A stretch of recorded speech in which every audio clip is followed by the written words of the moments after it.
Okay. All right. Let's do it. Let's go. Hello and welcome to yet another episode of The Rubber Match. I am your host, Seth Weber. With me always my hetero life mate, Brian Freeland. It come through? Oh, it's an internet joke. I have internet problems that are all on my side, apparently. And we're gonna hope that this holds out and we get this episode out. Let's just go straight up. Okay. All right. Question. Do your kids ever get you in trouble with your wife? Do my kids ever get me in trouble with my wife? There have been times, maybe. Well, not really. I think more like when you have two kids and you're out with one and you do something with them, it's kind of like, it's one of those things where it's like, it's kind of unspoken, but you need to say it because they're a kid, where you're like, hey, when we get home, don't bring up that we did this thing. Because like, if there's one thing that like little kids are, they're the arbiters of fairness. And, for sure. And the other one will get severely hurt about it. And so there's been times where like they blurted out like what we did, and they're like, well, why didn't I get to do that? Damn it. And then it's a whole thing. But I don't think with my wife, I'd say no. Not that I can remember. I have a feeling that might be a normal occurrence. That Cameron will say things that I said or did, and that I'll get in trouble with Casey. Yeah. So normally Casey's the one to pick up Cameron from school, but Cameron started jiu-jitsu, and so this is something that I'm excited to do with her. So I was picking her up from school, from work, and then I would take her to jiu-jitsu. But normally, like we'll hit like Boston traffic. Hold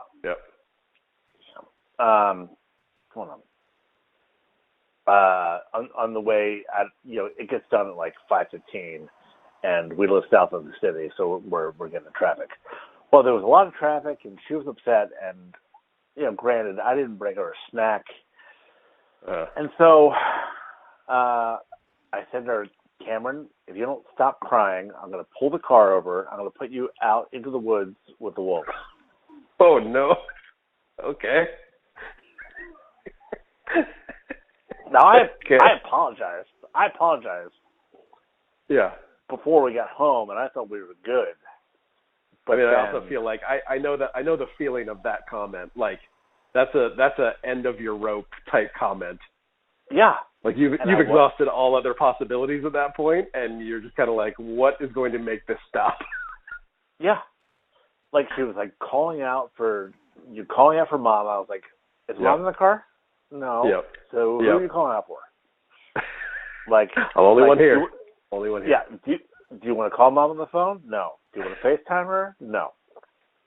I was going to call all. I just want to call to the heavens for her. Yeah, and she was also, and here's the thing that really got me. She was like trying to unbuckle her seatbelt, and like I'm in the middle of traffic, and I was like, At this part, I was like, I was getting scared. So, what happens when we come to the door? She said, crying, Mama, I want you. She said, Daddy scared me. It's like, oh, Daddy scared you. And sometimes, like, we're trying to teach the difference between, like, Daddy scared me and Daddy upset me. It's like, when Daddy upset me, it could be something like I told her that she couldn't have another piece of chocolate, or I told her, like, she couldn't jump and poop or something. Like, I said something that she didn't like, and it upset her. So but she reverts to scared because, I use like a tone of voice. I'm like, don't jump and poop and eat that chocolate, right? Yeah. So, she told Casey, she said, Daddy said he was going to put me in the woods with the wolves. I was like, at that point, you have a very. There's two possibilities for what you do next. There's an outright deny that you said that, and hope that your wife thinks that it's just your daughter making things up, or you try to soften it some, or you just own it outright. I guess that's probably the third option. No. Yeah, I said no. Wait a minute. Let me give some context. So you did say that? Yeah. All right. So, yeah, that's basically how the conversation went. I was like, yes, but you have to understand. I was like, I didn't lie. I didn't shout. You're going down. Oh, thank you. I just told her very, very plainly and very simply that that's what could happen. With this tone of voice. Actually, there was one time that I remember. There was a time when Parker was just born, and Anna would take him up and put him to sleep, and Elliot wouldn't go to bed right away. And so she'd stay up with me for a little bit, and we'd like play. That's when we were playing like Lego games, or we were playing different games on the PS4. And Ghost of Tsushima came out, and I was like, oh, you're gonna love the horse in this, and like how the world is so pretty. And so I'm showing it to her, and then suddenly like I get attacked, and so I kill these guys, and I don't think anything of it, and then she like does something the next day about that, like, well, when the guys jump out, you just gotta kill them all, and it was like, I thought we weren't going to play like violent stuff around here, and I'm like, God damn it. That's what I get for showing you stuff. Yeah. Yeah, that's the only time I could think that happened. Right.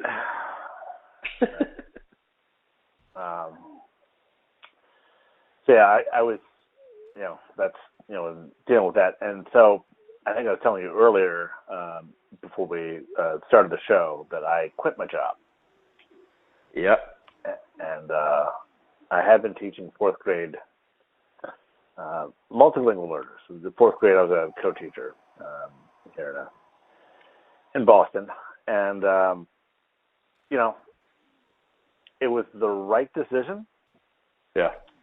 We are worried about, like, what Monday's going to look like from here going out. But one of the concerns my co-teacher had was, like,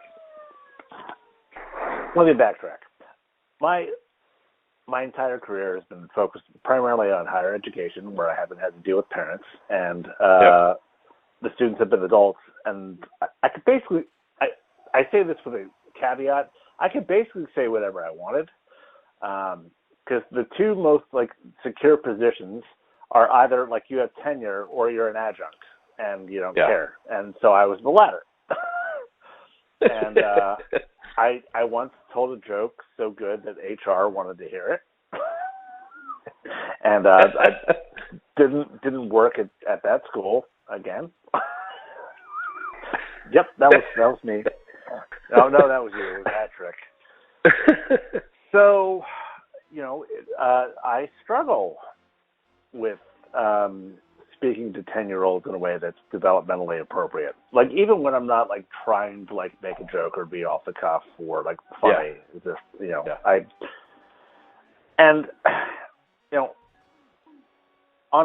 in retrospect, maybe the person who tells his 3-year-old daughter he's going to put her outside with the wolves, like, maybe shouldn't work with younger kids. To work with children. Yeah. Could be. Maybe that doesn't work. So, yeah. Oh, I cannot get a shot off today. This is like what the game looked like last week. Yeah. Only it was you. So, yeah, I don't know. Anybody listening, I am in Boston, but applying for jobs in Maryland. But if you know of anything happening in either of those two places,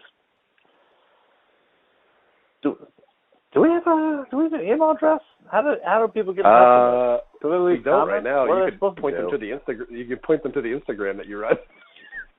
Yeah, I'm only like how many weeks behind with that Instagram? Anyway. Yeah.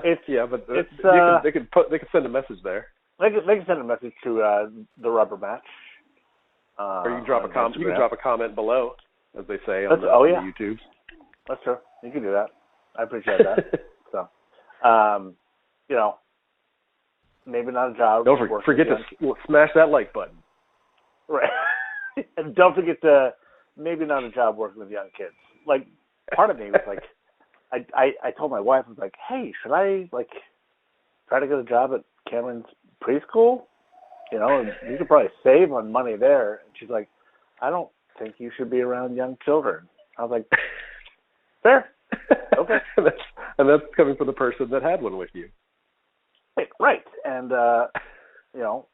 she recommended me for this job. She works in the school. So, like, I'm not entirely blameless here. Or blame. That was a Freudian slip. I'm sorry. Yikes. I haven't played this in a while. Anyway, so you said you watched Black Adam this week? I did. I watched it last night, and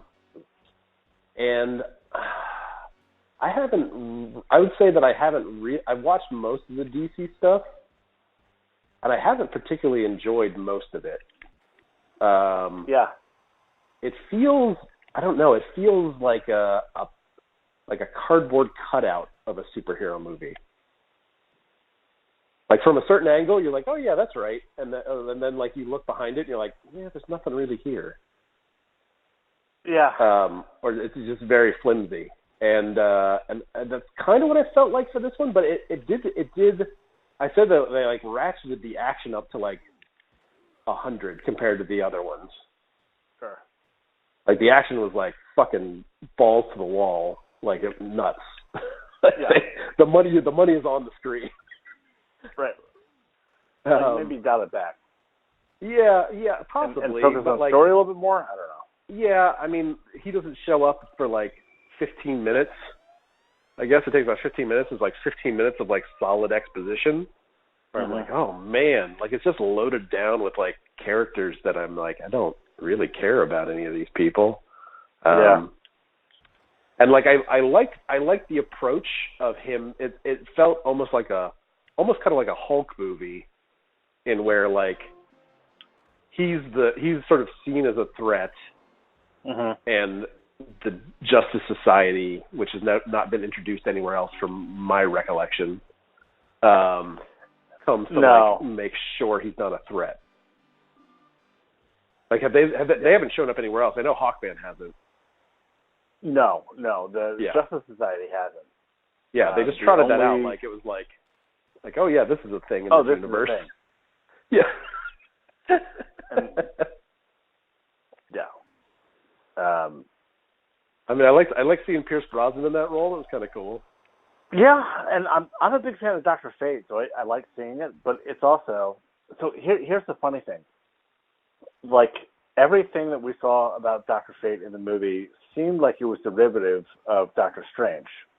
Yeah. But Doctor Strange, it could be argued, is derivative of Dr. Fate, because Dr. Fate and DC properties are older than Marvel properties. And I should look into this. I'm pretty sure that Dr. Fate, as a character and a concept, predates Doctor Strange. Yeah. So,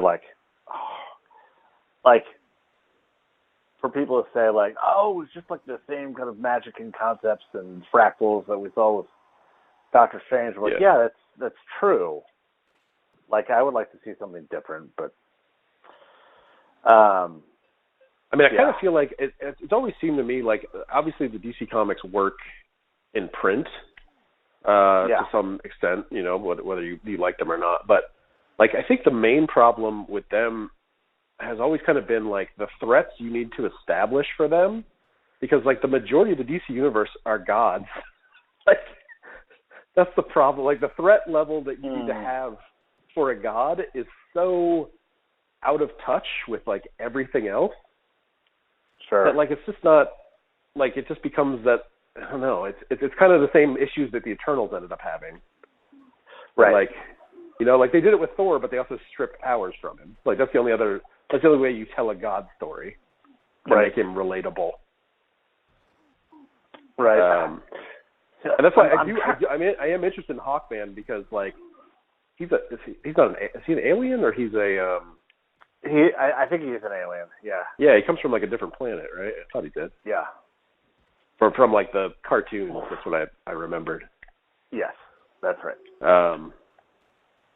But I dug him. I dug that actor. It was cool. Like he looked good. But it just kind of felt hollow.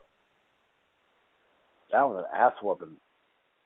But like he definitely like The Rock definitely like put everything into that fucking movie. Like he pulled all the strings and like was like, this is the starting point of something big, and then everyone was like, no, it's not.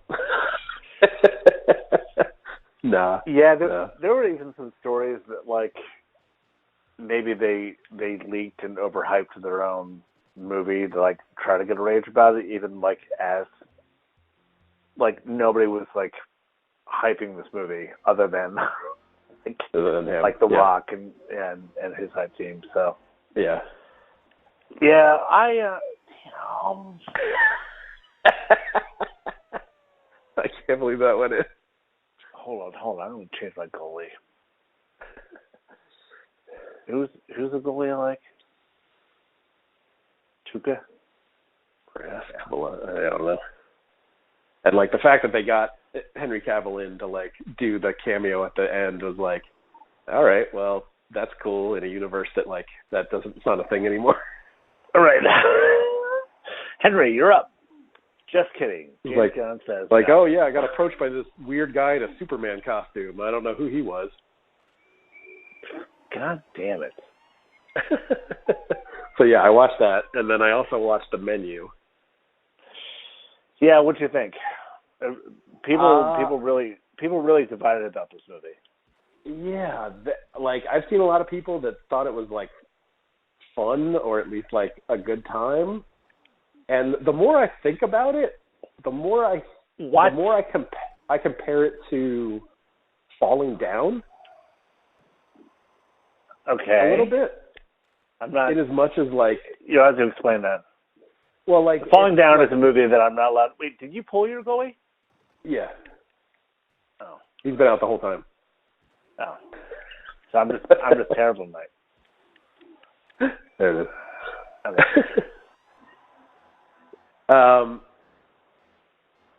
Like clearly, so The Menu is about this super exclusive restaurant that is run by this like avant-garde chef that only seats like whatever 10 people or something like that, and it's on its own island.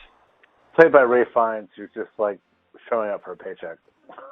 Yeah, but like it's spoilers. We're gonna spoil the shit out of this, but yeah, it turns out that all the people he's invited to this meal, or accepted that like got the invite, were all people that he sees as like have eroded his profession, to nothingness. And it just felt like so like to cheer for that, in my mind, is the same people that cheer for Michael Douglas in Falling Down. Where it's like, oh, like you have it so fucking hard, and like it's so bad that it's like that you're just snapping on these people that like might be shitty people. I have no doubt in my mind, and a lot of them are clearly shitty people. But that's when Hogberg comes back. Yep. But like at the end of the day, it's like, oh, so sad for you. Like, you still get. I don't know. It didn't really do much for me. Like I saw everything sort of coming, and it didn't. Nothing about it like shocked or impressed me. Yeah. So the biggest problem I have is like, I feel like the last 20 minutes it falls apart. Like, so the writers came up with the idea because they went to some fine dining experience in this like island off the coast of Norway or something. I think I remember it being, and the boat went away. So like that image that she sees of the boat leaving is like one that the Yeah. writer had, and so like, well, Right. what if? Like, what if this was like? Yeah, you just play it out from there. Right. Yeah. Oh, so that's fuck you. So that's an interesting idea, but then the fact that like she gets to order a cheeseburger to go and then leave, like that role hasn't been established in the movie. So I was like, well, why? Why does she, I was like, why does she get to leave? Like I'm confused. I feel like it falls apart. Like it's ideas about satire, and I get it. Yeah, it's a super like tenuous thread of like, oh, that's when he was his happiest, working on the line at his like first chef job. Sure. I get that and I understand that. And Yeah, I appreciate that. I appreciate the connection, but that doesn't explain why she says, "Oh, I'm full. Can I get this to go?" And he respects that. It's like, yes, you can leave, because you get it, you get me. Like, thank you for that experience. Like, and I'm guessing now because it wasn't clear. Yeah. Like, yeah. I would be interested to know like what his date had done and how she would react to that news. Like the girl that didn't come, so the prostitute. Yeah. Right. Like when she finds out about that and reads it in the newspaper, sees it on the news, and she's like, "Holy fuck! I dodged a bullet." Yeah, I knew that guy was an asshole. Right. Yeah, I feel like it really lost its momentum. Like once he hangs himself, I was like, okay, like yeah, because it sort of has that psycho problem, right? Where you're kind of like, okay, well now I don't have even though he was a shithead, like I guess I'm supposed to be aligned with her, but like now her tie to that is I don't know. Yeah, I wasn't really feeling it. I mean, for me, he was given the best performance. I mean, yeah. I just thought I was like, oh, in terms of like comedic like chops, and like I appreciate what he's doing and who he is and how committed he is to this. Yeah. So that reminds me, have you watched The Great? No. So I've heard that's really good though. Yeah. I've heard that too, but I also haven't seen it. But I hear that. But he and laying down. I mean, he looks interesting in that Renfield trailer. Oh yeah, I do want to see that. Yeah, I think it's good casting. Yeah. Yeah. So, but all right, the menu. Yeah. We saw Black Adam. Yeah, it's been a quiet week for me. Yeah, I'm in the middle as always of like 6 different books, and 5 of them are self-help. Like,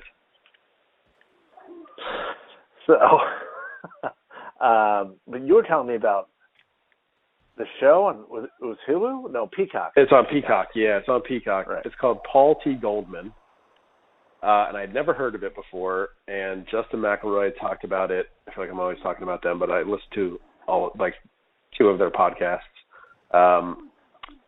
He was talking about it, and his pitch for it was enough for me to like, okay, I'm going to check that out. And I watched the first episode right before we started recording, and I got to say, like, it's something that I'm here for. And it's a real life story apparently of this guy Paul T. Goldman, who wrote a book about his life. Marrying a woman who ended up having a double life, and the show. He after he wrote this book, he then contacted the guy who directed the second Borat movie to see if he could help him bring it to the screen. And so what the show is interviews with Paul and interviews with other people that were a part of this story to sort of help corroborate what actually happened, mixed with footage of him recording the audiobook and recreations of the scenes in the book with Paul playing himself in them. So you'll see behind the scenes of him talking to the other actors, like the one playing his wife, and it's really strange because he's not a good actor. I feel like he thinks he is. He at one point he does talk about how he's a little sad that this is going to be a TV show and not a film because he really wanted to get an Oscar. It's the weirdest sort of true crime thing that I've ever watched, and it's fucking amazing, and I can't wait because this season on preview was bananas. So I'm super excited to see it and see where it goes. Now, how much, is it cringe? Is it like Nathan Fielder kind of cringe, or is it just wild, like Borat movies tend to be? What kind of comedy feel is it? It's definitely a surreal comedy. Oh, how'd that go around me? Physics.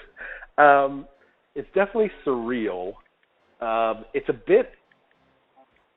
You never watched The Room, did you?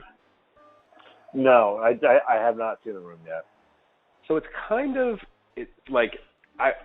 Tommy Wiseau is probably the closest person to this guy I've seen, where he's not as crazy as Tommy is. Like Tommy's a fucking alien, from outer space alien, trying to be a man.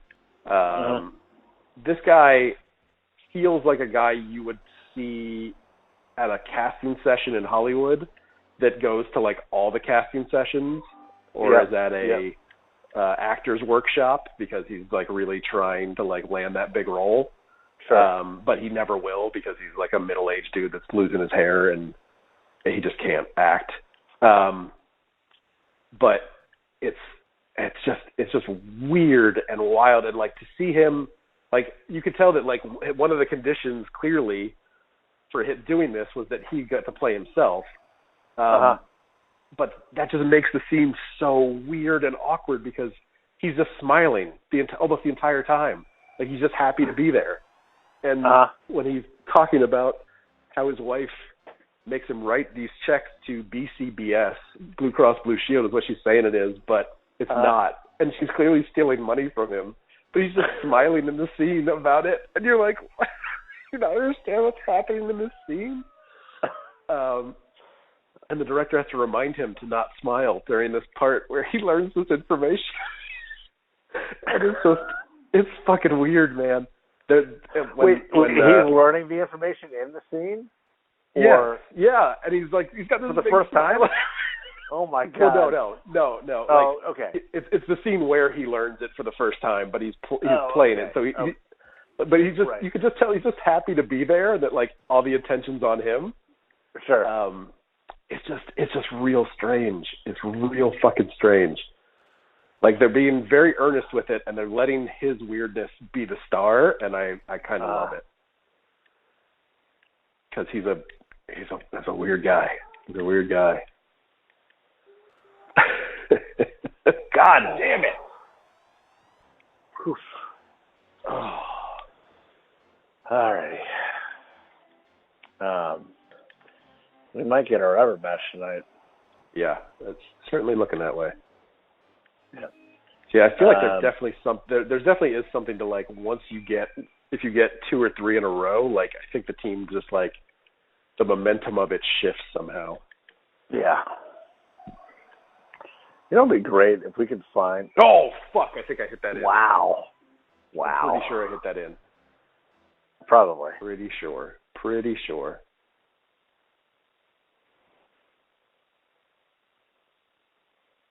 Yep. Yep. Nice. Yep. Okay. Yep.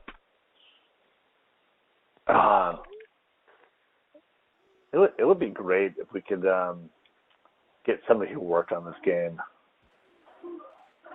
on the show. Yeah. Maybe that's something I can do now that I'm unemployed. So, I've been applying for jobs in my field, mainly writing. and still outdoor stuff. I also applied to be an intelligence analyst. Okay. Well, because why not? With like Booz Allen Hamilton. And they're like, we've had a number of talented applicants. We're deciding to move in a different direction. It's like, well, okay, well, at least I put myself out there. I don't know. Like, typically, I know a guy who works for the CIA who had taught history at the high school level for years and was hired as an analyst. And I was like, that I get. Like, history is important, especially if you have, like, a nuanced understanding of, like, the Cold War, right? But,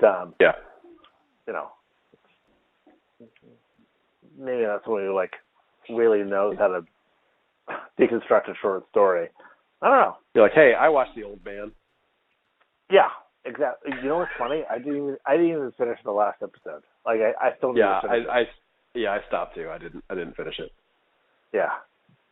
And I was like, I mean, there's no really good reason. I was like, yeah, I'll get to it. I don't know, the weekly serial. I thought I was going to put that in. So, yeah, anyway, we'll see. But I was like, what can my skills be used for outside of academia? Outside of something.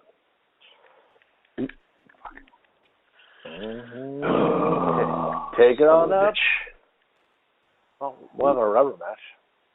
Yep. Ooh. Oh, how did that go in?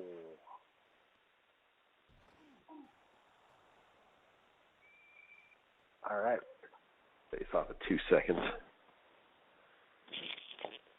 Of course.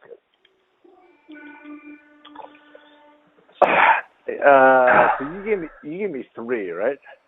Yeah, it was 3-3 when I put him back in. Okay. All right. Well, let's try with 2. Okay. All right. Yeah. Oof.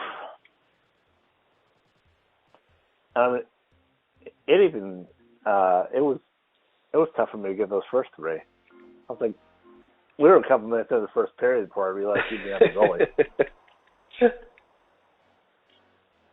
Oh, damn it. Yeah. But only 13 seconds in this time. Let's see if I can get that momentum.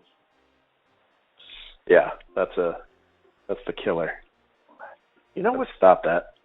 What's interesting to me is, I don't know. Do you feel like we've gotten consistency? Sometimes I wonder, did I just have an off week, or is the game off? Or? Yeah. I don't know. I think the only consistency we had was those early when we were trying to figure out the team. Yeah. Yeah, I just kept getting whooped. But yeah, with these teams, it just seems that it sort of bounces. Yeah. Get out of there. God, he's a slow skater.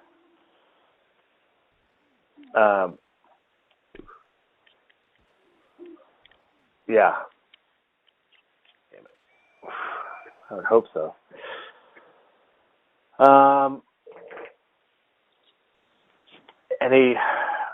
Other than The Last of Us premiere tonight, anything that you're looking forward to or planning in the next week? I'm not sure. I was trying to think of things that I may have seen that I wanted to take a look at.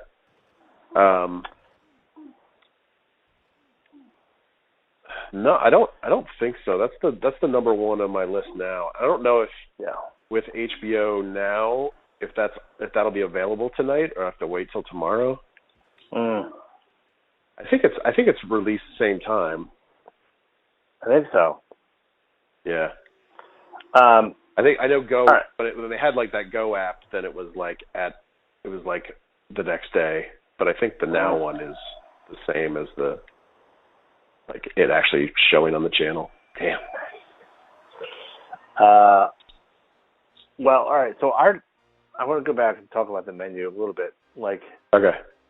Fine dining. How much of it Have you and Anna been to a Michelin star restaurant? No.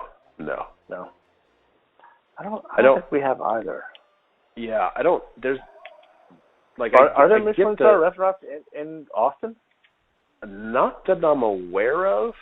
There might be in Dallas or Houston. I don't think there are in Austin. There's some really nice places that serve, and I've been to at least one that like every time I always the times I've gone with work, and when I go with like our CEO, he ends up like getting the entire menu.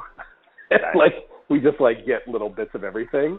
And that's been great. We have another really like renowned sushi restaurant here too that I haven't been to, but I know that there's this one cooking or like chef influencer. Well, not even influencer. Like he makes videos. Joshua Weissman. His stuff is really good, and he's a really good chef. But he used to work at that sushi place. I think that's where he worked. But I haven't been there. No, like that the whole, I don't know. Like I get the idea of having like a experience like, you know, planned and like done for you, and like putting your trust in like this person's skills. But you know, like that price tag is like, nah. Nah. Yeah. I would say in DC, you know, I'll be honest. We had, it was in January, I know, because I just got one of my like student loan disbursements, and I think I dropped like a couple $100 on a meal. Oh, nice. How did he drop that? So, but I don't remember if I like shelled out for like at least one Michelin, or it was just like I went with like a really nice restaurant. Yeah, I'm trying to remember now. But that was one of the nice things about being in DC is like you could have that option if you wanted to do that. Yeah. So, ooh, nice. All right. Yeah, I think usually when it comes to money, I think we just want to travel. I mean, that's what we'd do if we had the money. Yeah. And we normally, either on a Saturday or Sunday, each week we'll go out to like a nice breakfast, and like we say like our one indulgence. We don't do like stuff often, but and it's good like local farm to table type food. Yeah. It's not. They might be like a little full of themselves, but like it's fine. They have good coffee.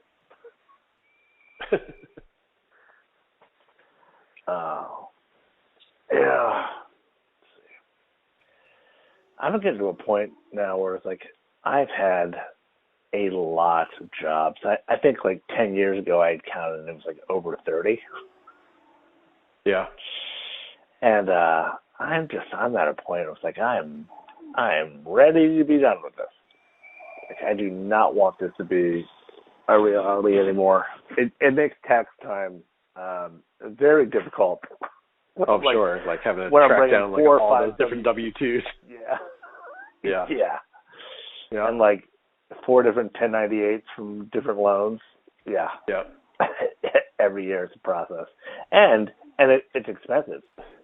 You know, because they do it like by, you know, taxpayers do it by document. So every time they have to open up a new document to like process a W-2, it's like $60. So, yeah. Come on. Nice. Oh, yes. Oh!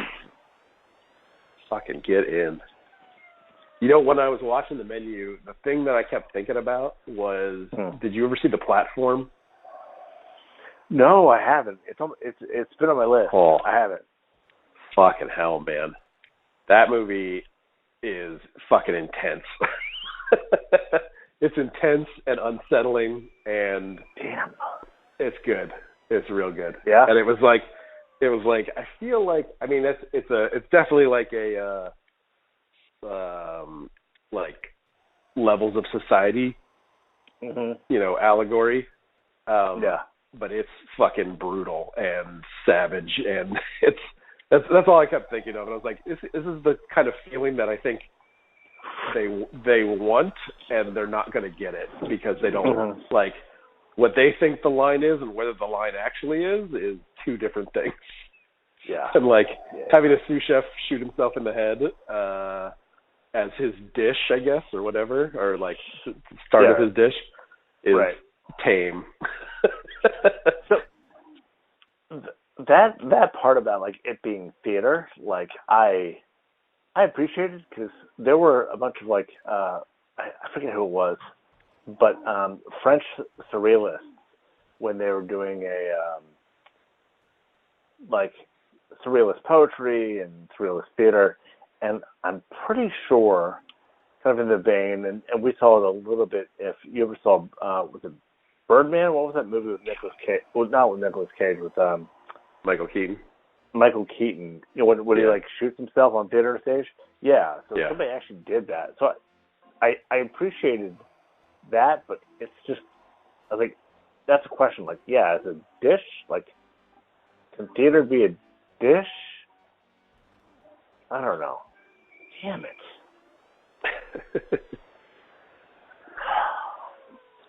Yeah, I think after, like, we've had weeks where we're, like, both going at it. All right.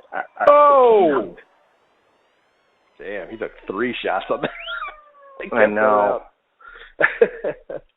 I know. That's what I need to do. I need to come up and put pressure on. Oh, what was that? Too many. Yeah, I don't know. The next week will be interesting.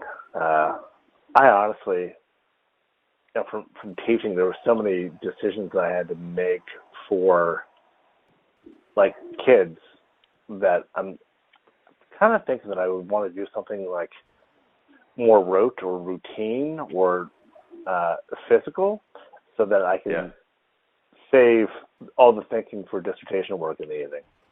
Yeah. So I'm trying to think of this as an opportunity.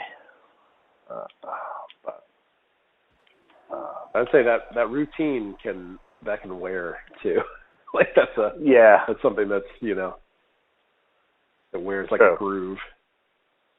True. And then you're like, I don't even want to think now. Yeah. All right. But yeah, I get it. Last period.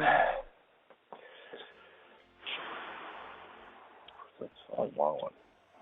So you and I had talked about the idea of like having a season. Yes. Where we finish up this season and then look at another game. We talked about Damn it.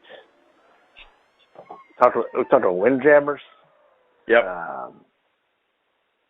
But same concept, but kind of like sunsetting this game, but taking a game that we're less familiar with, still in the spirit. Yeah, just expanding it out to other 1v1 experiences. For sure. Do you still have a Wii? I think the one we have is broken. I definitely haven't powered it up in a long time. I think it's probably sitting in the garage somewhere. I saw it when we moved. Are there online like Wii? Like, could we bowl or do a round of golf? What about Goldman? There were some, but I don't think none of those had it.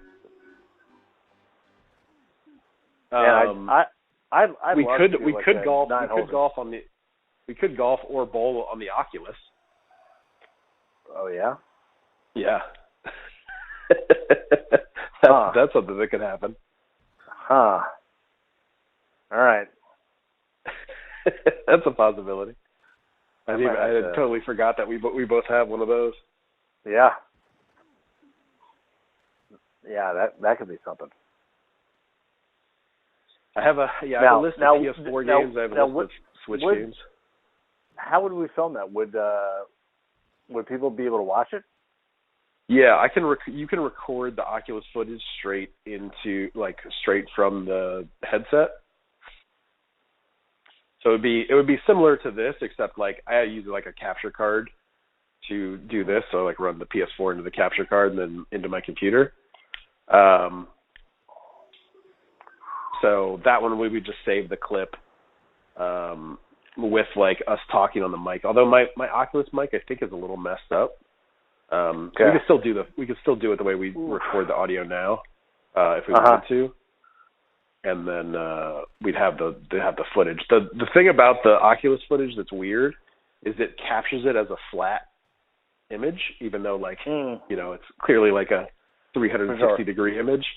Right. They don't capture it that way, so you get like something that's like 4:3. So similar to this, really, because it's what they throw the bars on there, but that's the ratio that it was in originally. Okay. So it makes it a little bit harder to see. Like I definitely recorded some echo stuff, but yeah, I mean it works. Like you'd be able to see it. It's just not. It's not the quality isn't like the stuff can be kind of small on the screen sometimes because it's so such a small section of it. But I do have a big section of PS4 games and Switch games. The PS4 games we can obviously do on some of them. We could do like local multiplayer. Oh, good shot. Like we do with this one, but there's also a lot of Switch games that we could do like For Honor or things like that where they're online and you could just do like private matches. Okay.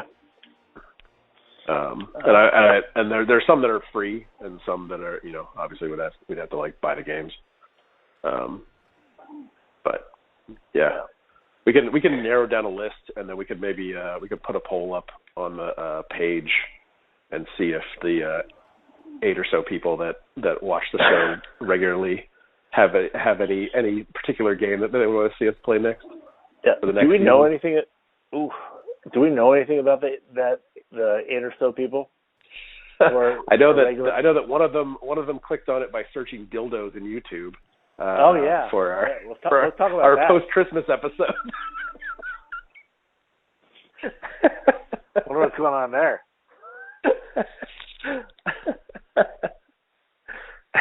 I think it's the same people that listened to our Chuck Wagon episode where it was like naked Russian dwarf hamster. Yeah. And we got a lot of naked Russian SEO.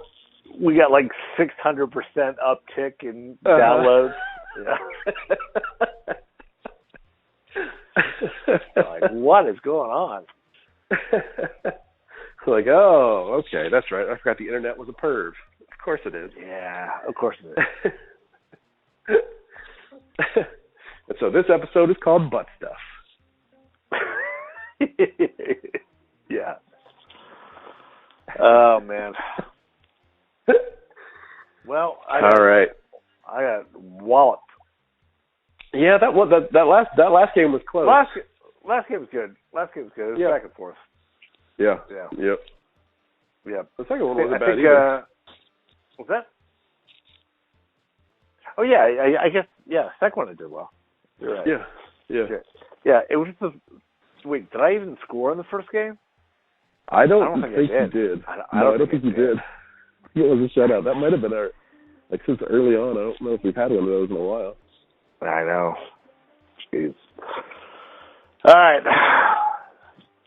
I got the guy here. So yeah, we will look at narrowing down a list this week. We're looking at maybe ending the season at episode 24. So this is 18. Yeah. We got 6 more maybe, and then we'll figure out what our next game's going to end up being. Yeah, I'd definitely love to hear from folks, and maybe we get some titles that you and I haven't even thought of yet. Yeah. We'll discuss that. We'll discuss that on the next episode of The Rubber Match. Bye, y'all.